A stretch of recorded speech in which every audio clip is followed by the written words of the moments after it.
Hello and welcome to this video where we'll take a quick look at this RGB modified Sony Trinitron. Now this is just a quick look at the TV and what I've done with it. Not a how-to guide or anything going into great detail, but I will explain a few basics. So, just to make things clear, I live in Australia and over here we used the PAL video system like the UK and Europe. But unlike over there, SCART wasn't a standard connector and most older TVs only had composite or S-video at best. I've been looking to move up to a proper CRT RGB setup for quite a while now. I have a few smaller CRTs which do RGB, but they're not really suited to on-the-couch gaming. The few TVs I have seen with SCART connectors in Australia were generally European brands, usually the larger, more expensive models, but they're not overly common and I was after a Sony Trinitron for what I wanted.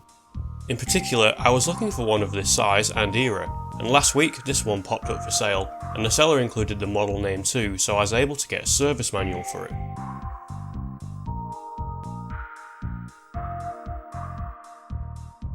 So, taking a quick look through the service manual, we can see the video chip here, or the jungle chip as it's called. We can see that there are two RGB inputs on this particular model, and RGB1 seems to be properly wired up, with terminating resistors and coupling capacitors. Tracing back from there shows a connector on the board, which is where I'll be attempting to plumb in the external RGB input. This turned out to be an unpopulated connector, which was very handy and helped keep this relatively neat.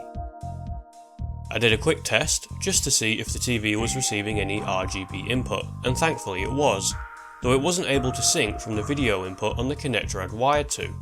This doesn't matter too much, as I was going to change this later. Knowing that RGB was being received, I then wired up the sync and blanking. I'm using a SCART connector for this, which I'll eventually mount to the back of the TV.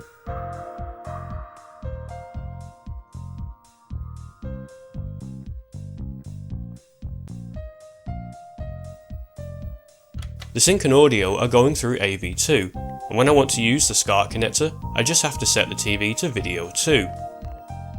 All the on-screen displays are working, so I have the TV menu, volume and channel information working normally.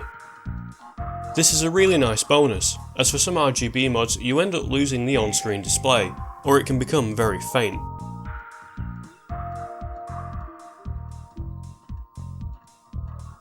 I have to say, I was really pleased with the picture quality I was getting from this old TV. I was filming this with my phone, so it won't look particularly great, but I hope it shows how crisp the text is. Here's hoping YouTube compression doesn't ruin it.